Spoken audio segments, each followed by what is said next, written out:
नमस्कार मित्रांनो, मी अक्षय चव्हाण. माझ्या यूट्यूब चॅनलच्या रत्नागिरीतल्या ह्या भटकंतीच्या आणखीन एका नवीन व्हिडिओमध्ये मी तुम्हा सर्वांचं स्वागत करतो मित्रांनो. तर मी आता बघा आहे प्राचीन कोकण. तुम्ही बोर्ड बघताय. हा जो रोड आहे तो गणपतीपुळे माडगुळ या साईडला गणपतीपुळे आहे आणि इकडच्या साईडला माडगुळ हा तिकडे गेला. तर साधारण गणपतीपुळ्यापासून 1 किलोमीटर अंतरावरती हे ठिकाण आहे प्राचीन कोकण म्हणून. या ठिकाणी प्राचीन कोकणामध्ये जे काही होतं, कसं होतं प्राचीन कोकण ते दाखवण्याचा खूप चांगला असा प्रयत्न केला आहे. तुम्ही नक्की ते भेट देऊ शकता. साधारण तिथे तिकीट असतं मला वाटतं. आपण बघूया आता. माझ्या माहितीप्रमाणे 50 रुपये तिकीट असेल, कारण मी आधी पण आलो होतो त्यामुळे मला माहीत आहे. तर आपण जाऊया आणि बघूया आतमध्ये काय काय म्हणजे मी पाहिलं आहे, तुम्हाला दाखवतो. काय काय बघायला मिळेल तुम्ही बघा. इथे काउंटर आहे, तिकीट काउंटर, आणि आम्ही इथे तिकीट काढतो आहे. तिकीट काढल्यानंतर मित्रांनो आतमध्ये छोटासा दरवाजा आहे, तिथून आत जायचं आणि तिथे वेट करत बसायचं. एक गाईड असतो आपल्याला सर्व माहिती द्यायला. त्यासोबत मग एक टीम तयार होते. थोडे माणसं गोळा आल्यानंतर, 10-1 माणसं गोळा आल्यानंतर मग ते एक गाईड देऊन मग आपल्याला आतमध्ये वरती सगळं दाखवतात. इथे पार्किंग पण आहे थोडी. आणखी यांची दुसरी पार्किंग पण साईडला आहे. 2 ठिकाणी पार्किंग आहे. तर मी आता आलो आहे आतमध्ये. या ठिकाणावरून सुरू होते मित्रांनो. इथे एंट्री लिहिलं बघा. इथे बसायचं थोडा वेळ.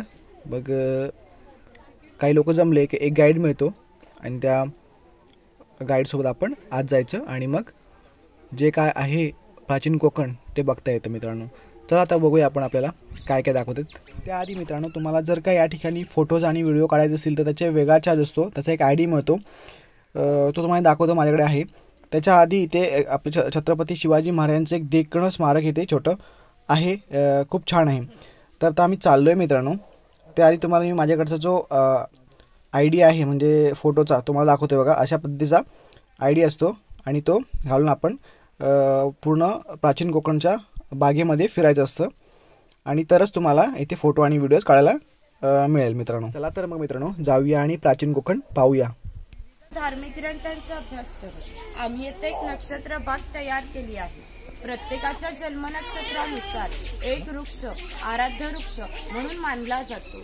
त्याची पूजा अर्चा केल्यास त्या व्यक्तीला धन, सौख्य, आरोग्य प्राप्त होते. तुम्ही एक्झिट करताना बाहेर लावलेला बोर्ड वाचू शकता. ज्यांच्याकडे कॅमेरा ID आहे त्यांनी तो गळ्यामध्ये घाला आणि जातानाच फोटो काढत चला. एक्झिटचा रस्ता वेगळा आहे.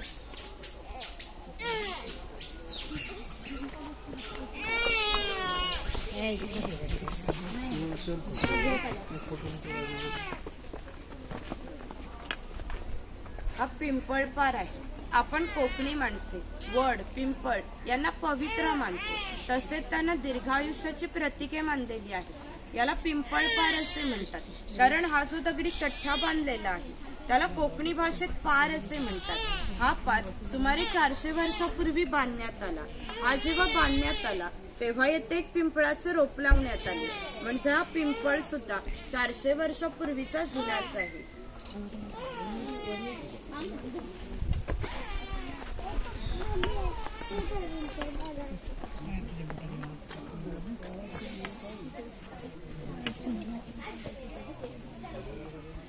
पुढे पुढे सरका.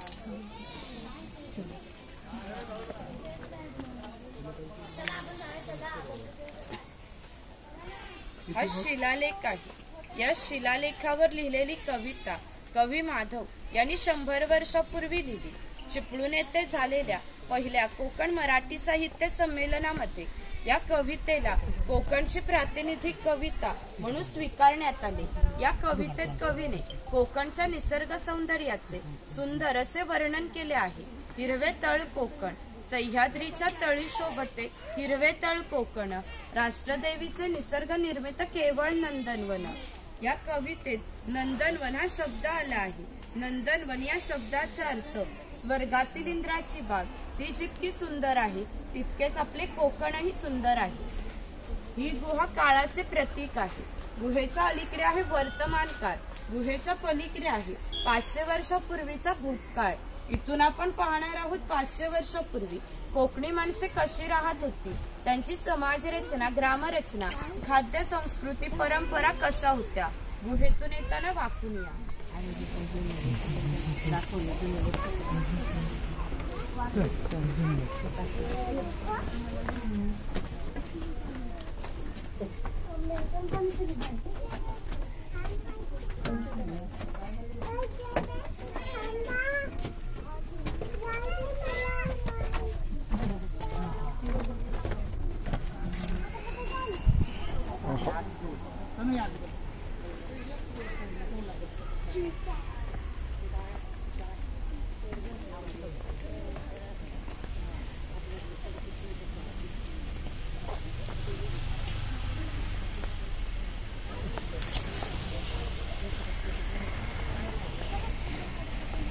हे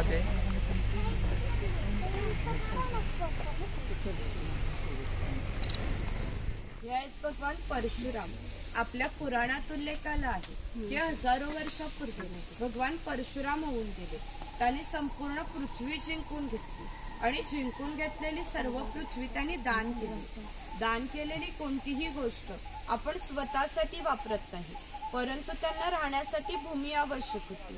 आपण जिथे उभे आहोत तिथे हजारो वर्षापूर्वी समुद्र होता. त्यांनी त्याच्याशी युद्ध केले व त्याला 40 ते 50 किलोमीटर पाठीमागे ढकलले आणि या कोकण प्रदेशाची निर्मिती केली. या कोकण प्रदेशाला परशुराम भूमी असेही म्हणतात. हे सारे कोकण दऱ्याखोऱ्यांनी वेढलेले आहे. सूर्याची किरणे जमिनीपर्यंत पोहोचू शकत नाही. इतकी दाट अरण्ये, वाघ, अस्वले, गवेरेडे यांसारखी जंगली श्वापदे, 200 ते 250 प्रकारच्या औषधी वनस्पती, शेकडो प्रकारचे मासे, दुर्मिळ कासवे, मगर, सुसर यांसारखे प्राणी आपल्याला येथे पाहायला मिळतात.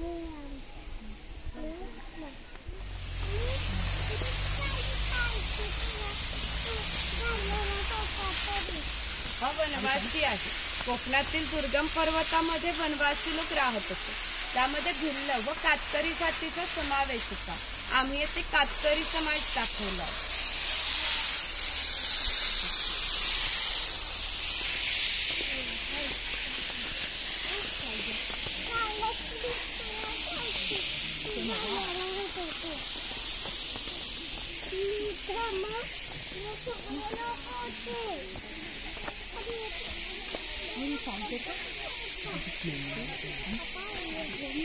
तिकडे वाघ आणि वाघाची गुहा दाखवली. या बाजूला गाव शिकार दाखवले.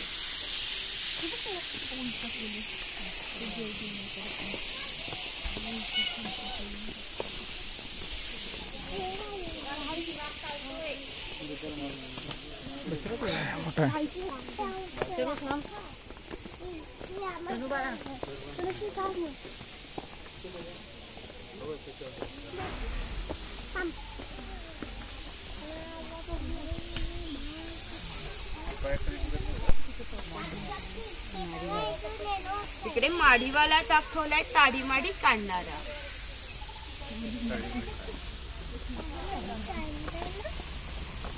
मम्मी पापा चला पप्पा ताडी माडी काढणारा.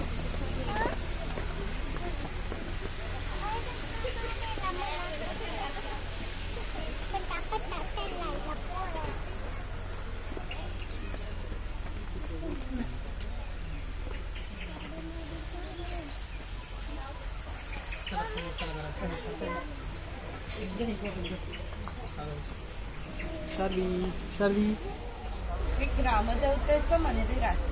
पूर्वी धार्मिक संस्थाच गाव नियंत्रित करत असत. गावातील गावकरी एकत्र येत असत. गावात 2 व्यक्तींची जर भांडणे झाली तर सगळा गाव एकत्र येऊन गाव प्रमुख त्यांच्या समोर न्यायदान करीत असते. तसेच गावातील सार्वजनिक कामे जशा पाखाड्या बांधणे, लाकडी साखव बांधणे ही कामे कोणी व कुठे करायची याविषयीचा निर्णय सुद्धा गावकरी येथेच बसून घेत असते. याचे वैशिष्ट्य म्हणजे जगभर अशी प्रथा आहे की प्रत्येक जाती धर्माचे लोक आपापल्या देवाकडे जातात व देवाचे दर्शन घेतात. आपण कोकणी माणसे सुद्धा वर्षभर देवळात जातो व देवाचे दर्शन घेतो. पण आपल्याकडे जेव्हा शिमग्याचा सण येतो तेव्हा हा देव पालखीमध्ये बसतो. तो प्रत्येकाच्या घरोघरी नेला जातो. म्हणजे कोकणी माणूस आणि देव याचे नाते इतक्या जवळचे आहे की आपले एकमेकाकडे येणे जाणे असते. या देवीचं नाव वाघजाई आहे. हे नाव आम्ही जाणीवपूर्वक ठेवलं आहे. असं म्हणतात की ज्या निसर्गात वाघ आहे तो निसर्ग समृद्ध आहे. 500 वर्षापूर्वीचा निसर्ग सुद्धा असाच समृद्ध होता. त्याला आमच्या भावविश्वामध्ये दैवत्वाचे स्थान आहे. आपण कोकणी माणसे वड, पिंपळ, साप, नाग यांची पूजा करतो. म्हणजे आपण सुद्धा निसर्ग पूजक माणसे आहोत. म्हणून आम्ही या देवीचं नाव प्रत्यक्ष निसर्गाशी संबंधित असंच ठेवलं आहे, वाघजाई. आपण जेव्हा देवळामध्ये जातो तेव्हा गावातील गावकरी देवासमोर गाराणे घालतात. तसेच गाराणे आपण इथं ऐकणार आहोत. सर्वांनी हात जोडून उभं राहायचं.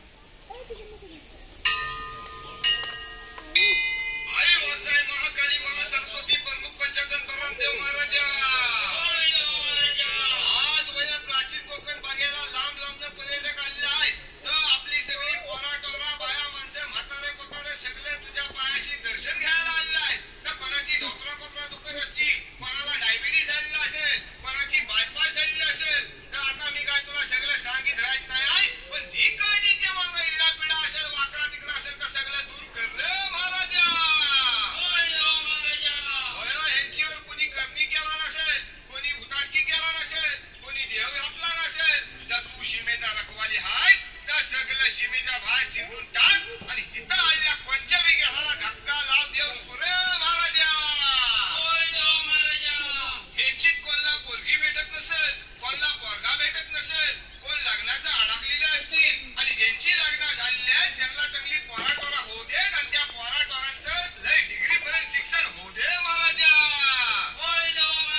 हे काही पारंपरिक वाद्य आहेत.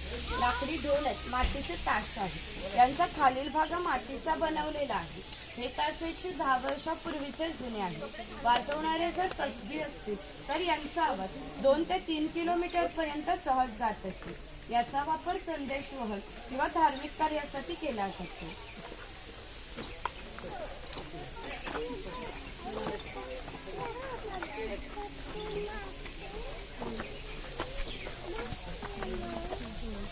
चव्हाट्या देवा असं म्हणतात की कोकणामध्ये भरपूर भूत असतात. कोकणवासियांची अशी श्रद्धा की हा त्यांच्यावर नियंत्रण ठेवतो, म्हणून त्याला शिमग्याच्या वेळेस गाराणे घातले जाते किंवा पशुबळही दिला जातो. हे वीरगळ आहे, वीर लोकांचे प्रतीक चिन्ह. जे पोतराज लोक स्वतःला चापकाने फटके मारून घेतात त्यांना कडक लक्ष्मी म्हणतात. ते खेळ दाखवण्यासाठी गावामध्ये येतात.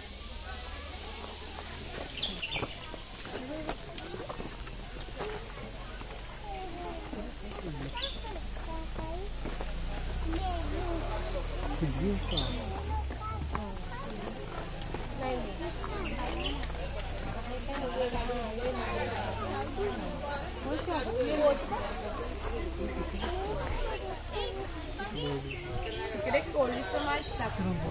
कोळी समाजाचे लोक समुद्राच्या इतक्या जवळ राहतात की समुद्राच्या भरतीचे पाणी त्यांच्या घराला लागून जातं.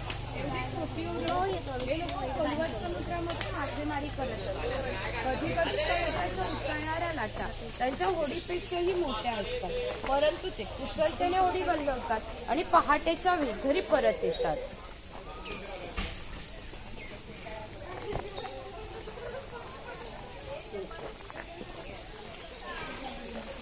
हा नाभिक आहे. पूर्वी कोकणामध्ये 12 बलुतेदार पद्धत अस्तित्वात होती. म्हणजे नाभिक, सुतार, कासार हे प्रत्येकाच्या घरोघरी जाऊन सेवा पुरवत असत. त्या बदल्यात त्यांना पैसे नव्हे तर धान्य मिळत असे. एका नाभिकाला एका कुटुंबातील पुरुषाचे घरी जाऊन केस व दाढी करण्यासाठी वर्षभरासाठी 4 पाहिजे म्हणजे आताचे 8 किलो धान्य मिळत असे. इतक्या अल्प मोबदल्यात हे लोक समाजाची सेवा करत असत. या नाभिकाविषयी आमच्या लोकसाहित्यात एक मजेशीर वर्णन आढळलंय. असं म्हणतात की गावातील प्रत्येक गोष्ट ही नाभिकाला माहीत असते आणि नाभिकाला माहीत असलेली प्रत्येक गोष्ट ही गावभर होते. आता तुम्ही आलात, ही गोष्ट ज्या अर्थी नाभिकाला समजली त्या अर्थी ती संपूर्ण गावाला समजली. आमचं सगळं गाव तुमच्या स्वागतासाठी उत्सुक आहे. प्रथेप्रमाणे आधी खोतांच्या घरी जाऊ, मग गावामध्ये फेरफटका मारू.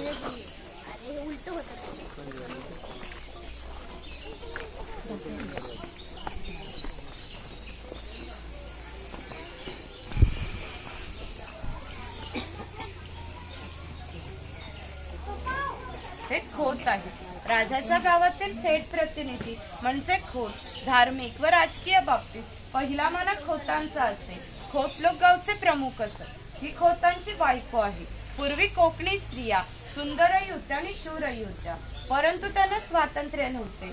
माझघराचा उंबरठा हीच त्यांची मर्यादा होती. इकडे खोतांची 2 मुले दाखवली.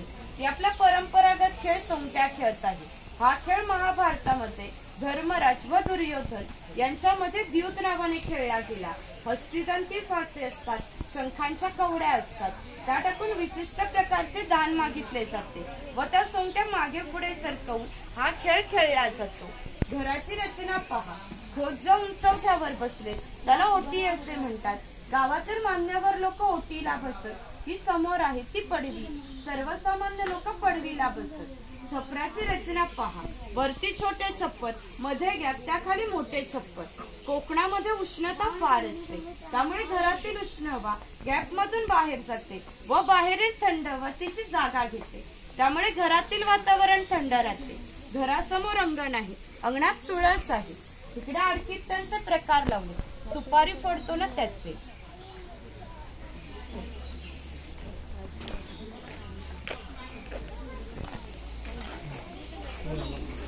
बघून घ्या अडकिती.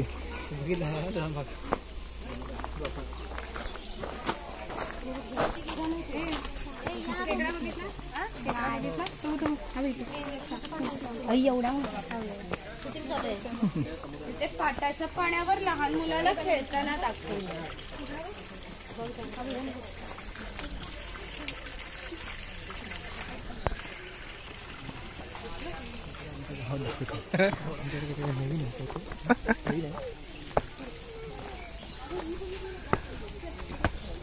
वर्ण आले सर ना त्यांचं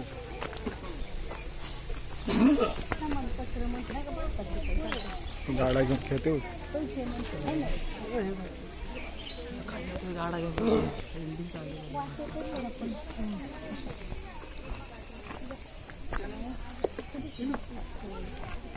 पुढे या. हा शेतकरी आहे. पूर्वी त्याचं गवताचं घर असायचं, तसंच आम्ही येथे उभारलं आहे. तिची चूल आहे, तिला कोकणी भाषेत पिरसा असे म्हणतात. ती सतत पेटती ठेवली जायची, कारण पूर्वी हा विस्तव केला जात असे. ही कोयनी आहे, हिचा वापर मासे पकडण्यासाठी केला जातो. पाठीमागे वेलीने बांधून ती पाण्यामध्ये ठेवली जाते. अंतर्गत रचना अशी आहे की आत गेलेला मासा बाहेर येत नाही. ही शेणाने सरवलेली टोपली आहे, तिला कणगी असे म्हणतात. शेतकरी धान्य साठवण्यासाठी तिचा वापर करतो. ही शेतकऱ्याची बायको आहे, ती शेतकऱ्याची मुलगी आहे. तो पाळणा आम्ही शेतकऱ्याच्या घरात कायमस्वरूपी टांगून ठेवला आहे, कारण शेतकऱ्याच्या घरी दरवर्षी पाळणा हलत असते.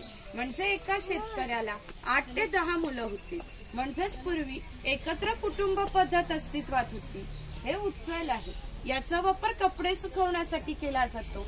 समोर गौरी गणपतीचा सण दाखवला आहे. हा कुंभार आहे, गावातील मातीशी संबंधित कामे हा कुंभार करीत असते. गणपतीचे दिवस आले की लाल मातीचे गणपती तयार करणे, उन्हाळा आला की मातीची मडकी तयार करणे, दिवाळीचे दिवस आले की पणत्या तयार करून त्या प्रत्येकाच्या घरोघरी पोचवण्याचे काम हा कुंभार करीत असते. हे जे सफेद रंगाचे मडके आहेत ते माडी काढण्याचे मडके आहेत. कोकणामध्ये नारळाची झाडे मोठ्या प्रमाणात आहे. त्याला नारळ येण्याआधी पो येते, तिला आडवा काप दिला जातो. बाजूने विशिष्ट प्रकारचा झाडपाला लावला जातो. तो झाडपाला आतील माडी शोषून घेतो आणि थेंब थेंब गळणारी माडी हे मडके वरचे वर लावून त्यामध्ये साठवली जाते. काळाच्या ओघात 12 बलुतेदारांचे व्यवसाय नष्ट झाले, परंतु माडी काढण्याचा व्यवसाय अजूनही व्यवस्थित चालू आहे. महत्वाचा घटक होता गावातील महिलांना लागणारे दागिने व विविध देवतांना लागणारे दागिने हा सोनार बनवून देत असे. याच्या या अप्रतिम कलाकुसरीमुळे त्याच्या दागिन्यांना जगभर मागणी होती. शिमगा, नवरात्र व अन्य वेळी ग्रामदेवतेला दागिने घालण्याचा मान हा सोनाराचा असतो.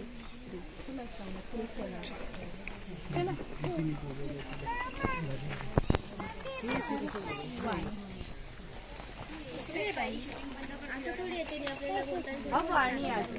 चौल, राजापूर, दाभोळ या कोकणातील बंदरांना 5000 वर्षापूर्वीचा इतिहास आहे. या बंदरांमधूनच भारतीय व्यापाऱ्यांनी जगाशी व्यापार केला.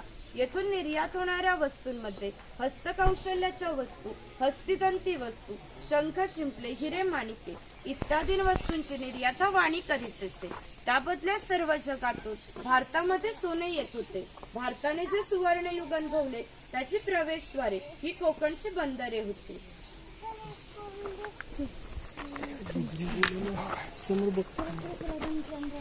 पडेल खाली बघ, खाली बघ, खाली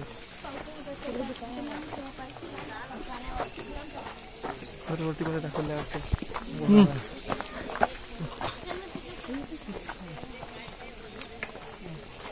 सुतार आहे. कोकणातील 12 बलुतेदार दाखवताना जे अधिक कौशल्यवान आहे त्या मी येथे दाखवले आहे. त्यापैकी हा सुतार. सुताराचे खरे काम शेतकऱ्याला लागणारी लाकडी अवजारे बनवून देणे. हा सावंतवाडीचा सुतार आहे. सावंतवाडीच्या लोकांचे लाकडावरील कोरीव काम हे जगप्रसिद्ध आहे. याच्या काही हस्तकौशल्याच्या वस्तू तुम्हाला आमच्या हस्तकला विक्री केंद्रात पाहायला मिळतील.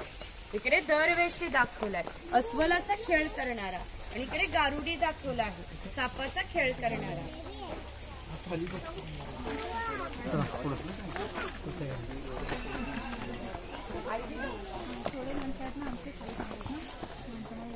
बनवून देण्याचे काम लोहार करीत असे. उदाहरणार्थ कोयता, कुऱ्हाड, नागराचे फाळे इत्यादी. 500 वर्षापूर्वी कोकणाची राजकीय परिस्थिती अस्थिर होती. बरेचसे लोक सैन्यामध्ये होते. त्यांना लागणाऱ्या लोखंडी ढाली व तलवारी हा लोहार बनवून देत असे. याचे वैशिष्ट्य म्हणजे अजूनही कोकणातील खोत व मराठा यांच्याकडे काहीशा वर्षापूर्वीच्या तलवारी आहेत. त्यांना अजूनही गंज आलेला नाही. त्याची दर दसऱ्याला पूजा केली जाते. हा तेली आहे. पूर्वी कोकणी माणसे आपल्या जेवणात खोबरेल तेलाचा वापर मोठ्या प्रमाणात करत असत. हा तेलाचा घाणा आहे. याला खुंट असे म्हणतात. यामध्ये सुके खोबरे घातले जाते. याचे उभे लाकूड आहे. त्याला कोकणी भाषेत लाट असे म्हणतात. ही लाट या आडव्या लाकडाला अशा तऱ्हेने बांधली जाते की जेणेकरून ही लाट उभी राहते. जोखडाला बैल बांधला जातो. या आडव्या लाकडावर दगड ठेवून स्वतः तेली त्यावर बसतो. हे सर्व वजन घेऊन बैल गोल फिरवला जातो. त्यामुळे आतील खोबरे रगडून तेल निघते. हे तेल भरून काढायचे असेल तर प्रथम जोखडाचा बैल सोडायचा. जोखड बाजूला केले जाते. आडवे लाकूड बाजूला करून लाट बाजूला केली जाते व आतील तेल भरून काढले जाते. पुन्हा नवीन तेल पाडायचे असेल तर पुन्हा सर्व क्रमवार जोडून नवीन तेल पाडले जाते. म्हणजेच पूर्वी तेलाला पसा ते 1.5 पसा तेल काढण्यासाठी 1 ते 1.5 तास मेहनत घ्यावी लागत असते. हा बुरुड आहे. पूर्वी प्रत्येक व्यवसाय हा जातीनिहाय होत असे. व्यवसाय निवडीचे स्वातंत्र्य नव्हते. प्रत्येकाला आपापल्या जातीचाच व्यवसाय करावा लागत असे. म्हणजे बांबूंच्या वस्तू बनवून देण्याचे काम हा बुरुड करीत असे. हे सूप आहे. ही फुलांची परडी आहे. ही रोवळी आहे. हिचा वापर धान्य धुण्यासाठी किंवा आजही धार्मिक कार्यात केला जातो. जेव्हा आपल्याकडे शुभ कार्य असते तेव्हा आपल्या घरातील कुमारिका किंवा सौभाग्यवती स्त्रिया या रोवळीमध्ये दिवा लावून त्या हातात घेऊन उभ्या असतात. जर शुभ कार्य पार पडेपर्यंत हा दिवा विझला तर ते अशुभ मानले जाते.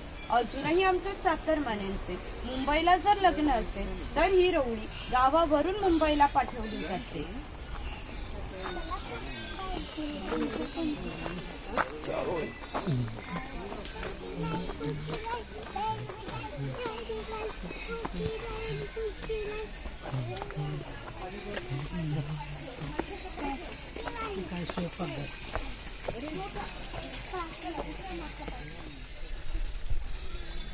हे स्वयंपाकघर आहे. पूर्वी घरांमध्ये दगड मातीच्या वस्तू असत. याचे जातणीसारखे दिसते. त्याला घिरट असे म्हणतात. जातणीमध्ये धान्य दळून निघते. घिरटामध्ये भात घातला जातो. अख्खा तांदूळ बाहेर येतो व कोंडा बाजूला होतो. हे शेवयाचे लोखंडी यंत्र आहे आणि ते लाकडी यंत्र आहे. हे मोदक पात्र आहे. म्हणजेच पूर्वीचा कोकणी कुकर. यामध्ये खाली पाणी ठेवले जाते. या चाळणीवर केळीचे पान ठेवून त्यावर मोदक ठेवले जातात. हे झाकण लावून मोदक पात्र चुलीवर ठेवले जाते. त्यामुळे आतील मोदक शिजून निघतात. हे पुरण यंत्र आहे. यामध्ये डाळ घातली जाते. हे दोन्ही साईडचे रॉड उलट सुलट फिरवले जातात. त्यामुळे आतील डाळ वाटून निघते. ती वाटलेली डाळ इथे खाली पडते. त्याच्या गोड पुरणपोळ्या बनवल्या जातात. वरती चहाची किटली आहे आणि बाजूला टिफिन बॉक्स आहे. वरती पाण्याचा तांब्या आहे. खाली 3 डबे आहेत. बाजूला 2 चमचे आहेत आणि तो लॉक केलेला आहे. इथे दगडी उखळ आहे आणि लाकडी मुसळ आहे. यामध्ये पूर्वी भाताचे पोहे काढले जात असत. इथे काही लाकडी चमच्यांचे प्रकार लावले.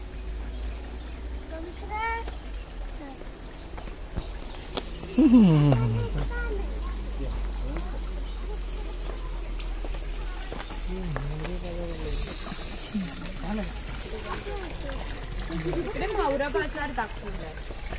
मावरा बाजार. चला चल चल तनु.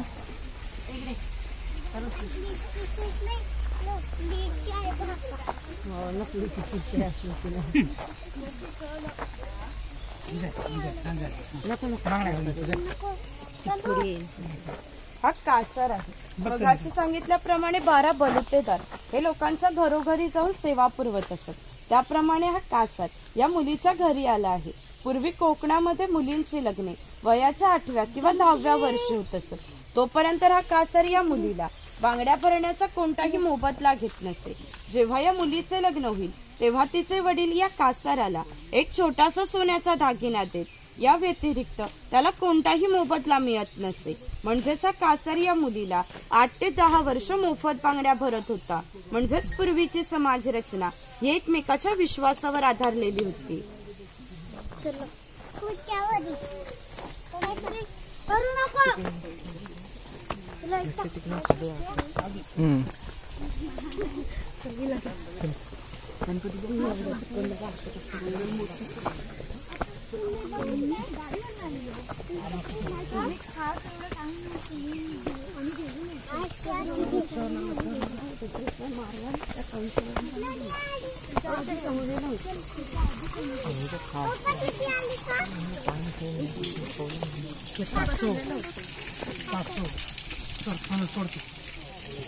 हा पाणवठा आहे. पूर्वी प्रत्येक गावामध्ये भरपूर मोठे जंगल होते. त्यामुळे गावात पाणीही मोठ्या प्रमाणावर उपलब्ध होते. गावात ज्या ठिकाणी उंचावर बारमाही पाणी असते तेथे धरण बांधून प्रत्येकाच्या घरोघरी पाणी पाटाच्या साहाय्याने नेले जात असते. ग्रामदेवतेनंतर पाणवठा हे एकमेव ठिकाण आहे जिथे सर्व गाव एकत्र येत असते. लहान मुले अंघोळीसाठी व मासेमारीसाठी येत, स्त्रिया पाणी भरण्यासाठी व कपडे धुण्यासाठी येत, गुराख्यांसारखे व्यावसायिक गुरांना पाणी पाजण्यासाठी या ठिकाणी येत असत. थोडक्यात आमच्या ग्रामीण जीवनाचे मध्यवर्ती केंद्र हा पाणवठा होय. वरती खवल्या मंचर दाखवलंय.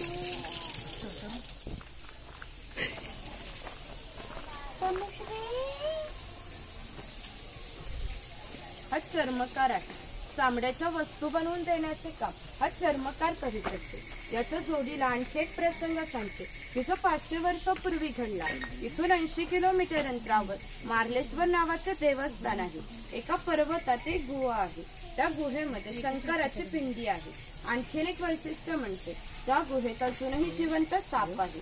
पूर्वी मार्लेश्वर देव एका गावामध्ये राहत होते. त्या गावातील लोक काही वाईट मार्गाने वागू लागले. त्यामुळे शंकराचे पावित्र्य हे कमी होऊ लागले. शंकराला ते मान्य होणे शक्य नव्हते. म्हणून त्याने तो गाव सोडून जाण्याचा निर्णय घेतला. मकर संक्रांतीच्या आदल्या रात्री ते गावाबाहेर पडले. गावाबाहेर या चर्मकाराचे घर होते. चर्मकार गरीब, श्रद्धाळू व नीतिवान होता. शंकराने कोणत्याही जातीपातीचा विचार न करता त्याला मशाल दाखवण्याची विनंती केली. चर्मकाराने सुद्धा अतिथी देवो भव समजून मशाल दाखवण्यास सुरुवात केली. आज ज्या ठिकाणी मार्लेश्वर देवस्थान आहे त्या ठिकाणी गेल्यावर शंकराने आपले खरे रूप प्रकट केले व त्याला दर्शन दिले. त्याला सांगितले की आजपासून मी याच ठिकाणी राहणार. या गोष्टीला जवळजवळ 500 वर्ष होऊन गेली. परंतु दरवर्षी मकर संक्रांतीला शंकराची मूळ गावातून पालखी निघते. तिला मशाल दाखवण्याचे काम चर्मकाराचा आजचा वंशज करतो.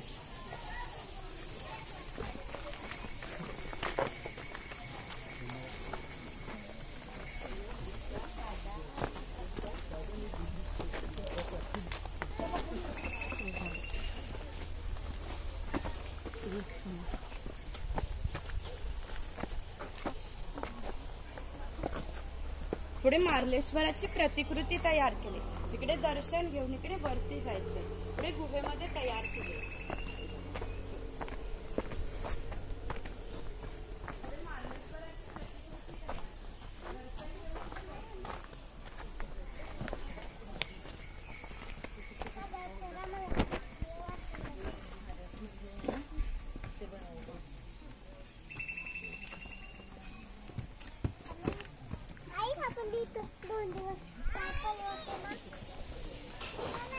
हा धनगर आहे. धनगर या मराठी शब्दाचा अर्थ ज्याच्याकडे भरपूर धन आहे.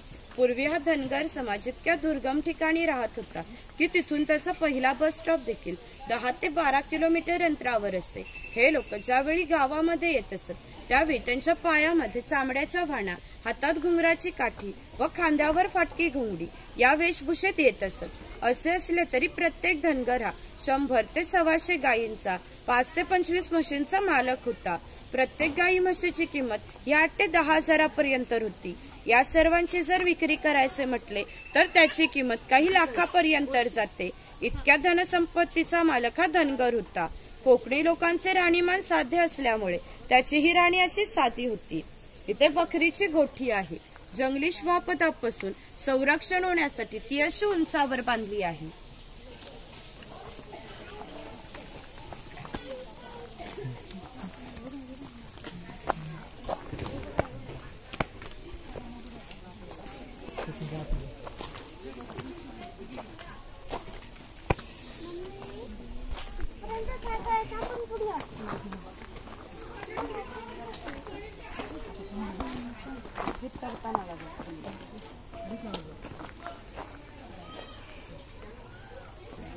ही कातभट्टी आहे. खैराचे झाड तोडून त्याच्या आतमधल्या भागाचे तुकडे करून या पहिल्या 4 मडक्यांमध्ये पाण्यासोबत उकळवले जाते. जो लाल रंगाचा पाक तयार होतो तो 5व्या मडक्यामध्ये एका विशिष्ट तापमानामध्ये उकळवला जातो. तो पाक सावलीत सुकत घालून त्याच्या वड्या पाडल्या जातात. कात तयार होण्याच्या प्रक्रियेला 3 ते 4 महिने लागतात.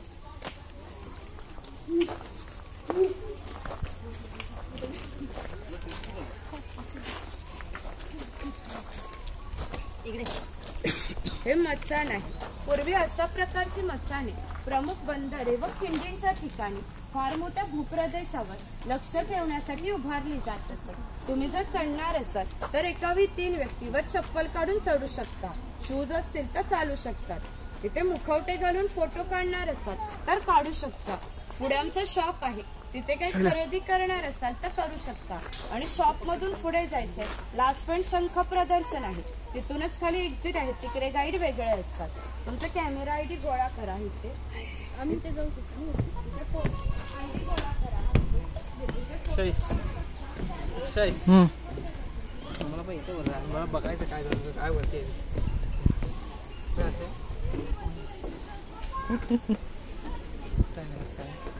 समुद्र काय लागतो लागतोस.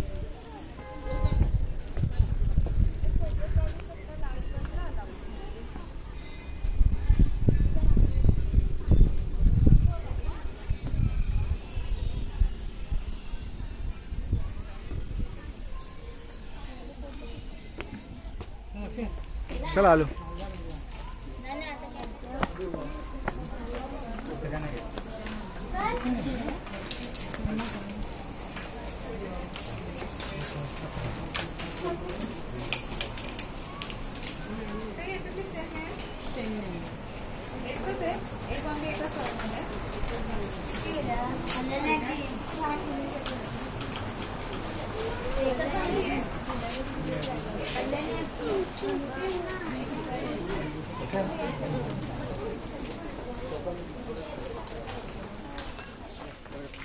इथे जयगड किल्ल्याची प्रतिकृती दाखव.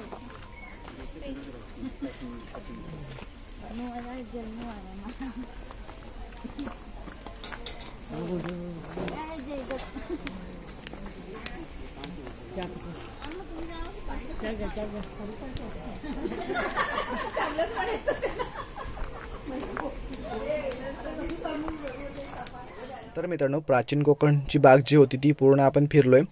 आता लाच्या ठिकाणी आहे त्या ठिकाणी आतमध्ये व्हिडिओ काढायला अलाव नाही आहे, कारण त्याने आधी सांगितलं होतं तिथे व्हिडिओ काढू शकत नाही. तिथे शंख प्रदर्शन आहे आतमध्ये. त्या ठिकाणी आपल्याला जाऊन फक्त पाहता येतं. तर त्याला वेळ लागेल बराच. मी काय आज जाणार नाही आहे, पण तुम्ही कधी याल तेव्हा नक्कीच या ठिकाणी येऊन भेट द्या मित्रांनो. या ठिकाणी शंख आहे, जलपरी आहे, समोर पाण्यातला घोडा पानघोडा आहे. असं बरंच काय काय प्रतिकृती ते बनवले आहे मित्रांनो. इकडे समोर जे आहे ते शंख प्रदर्शनाचा हॉल आहे. आतमध्ये सगळ्या प्रकारचे शंख वगैरे शिंपले वगैरे आतमध्ये आहेत. मला पुढे जायला उशीर होतो त्यामुळे मी काय आज जाणार नाही, पण तुम्ही याल तेव्हा नक्कीच भेट द्या. तर मी चाललो आहे आता घरी बागेतून बाहेर. मित्रांनो, आत्ताचा जो व्हिडिओ होता प्राचीन कोकणमधला तो तुम्हाला कसा वाटला मला नक्की कमेंट करून सांगा. व्हिडिओ पाहिल्यानंतर तुम्हाला नक्की वाटलं असेल या बागेला भेट द्यावी, तेही मला कमेंट करून सांगा. तर पुन्हा भेटू नवीन व्हिडिओमध्ये मित्रांनो. तोपर्यंत बाय बाय.